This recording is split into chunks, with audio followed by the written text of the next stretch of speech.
Уважаемый господин генеральный секретарь, уважаемый председатель Генеральной Ассамблеи ООН, господин Волкан Бозкır, Ваше Превосходительство, дамы и господа.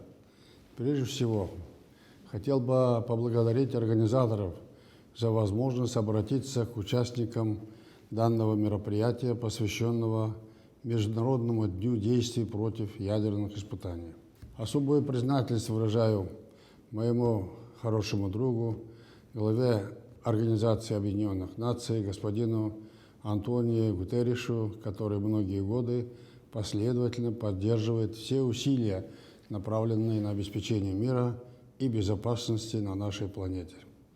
Дорогие друзья, 29 августа имеет для Казахстана и меня лично очень важное значение. В этот день, ровно 30 лет назад, я подписал указ о закрытии Семипалатинского ядерного полигона, одного из крупнейших на нашей планете. Данное решение стало первым в истории человечества юридическим запретом на проведение ядерных испытаний. Вслед за Семипалатинским полигоном были закрыты или законсервированы другие полигоны во всем мире. Запрет на проведение ядерных испытаний приобрел глобальный характер. Прекращение деятельности Семипалатинского полигона проложило путь к принятию в 1996 году договора о всеобъемлющем запрещении ядерных испытаний.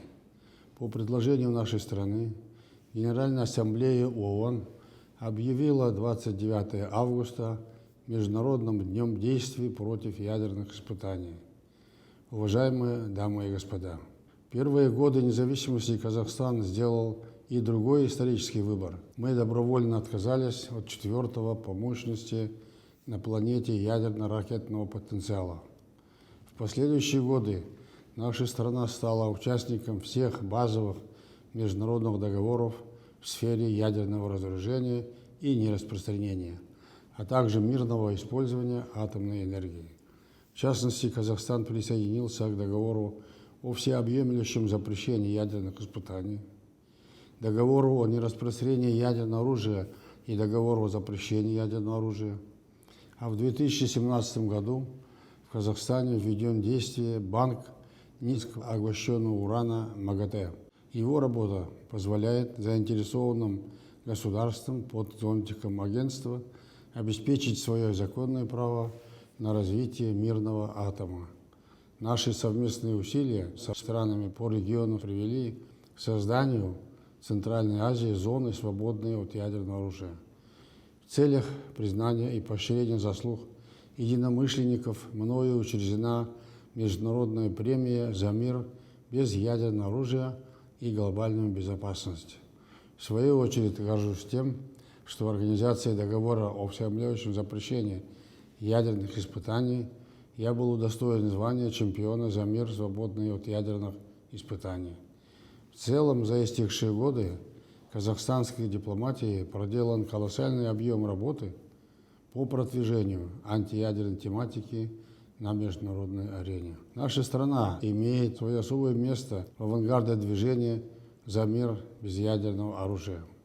Более того, стремление к жизни без страха и с верой в завтрашний день человечество стало важнейшей частью общенационального самосознания казахстанцев. Уважаемые друзья, римский философ Сенека говорил, что самый простой пример убедительнее самой красноречивой проповеди. В данном контексте Казахстану выпала почетная миссия показать всем странам, что двигаться по пути прогресса и процветания можно и без ядерных мускулов. Время доказало, что мы правильно определили для себя, в чем должна заключаться истинная сила и мощь нового молодого государства. И сегодня Казахстан является признанным донором международной безопасности и стабильности. Думаю, что Всевышний дает мне моральное право обратиться к глобальному сообществу с призывом последовать нашему примеру, использовать казахстанский опыт во всем мире.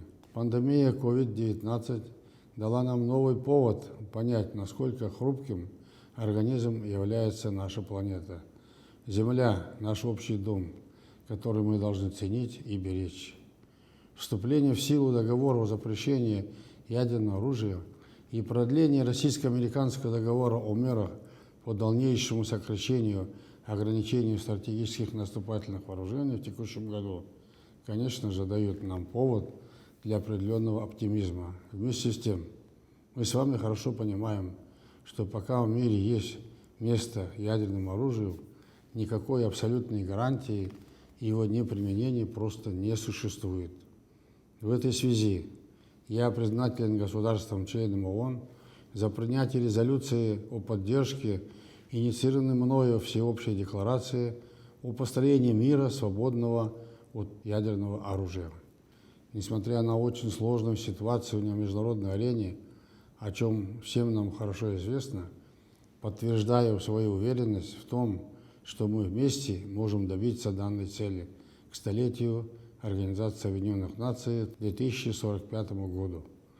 Желаю успехов участникам встречи и благодарю всех вас за внимание.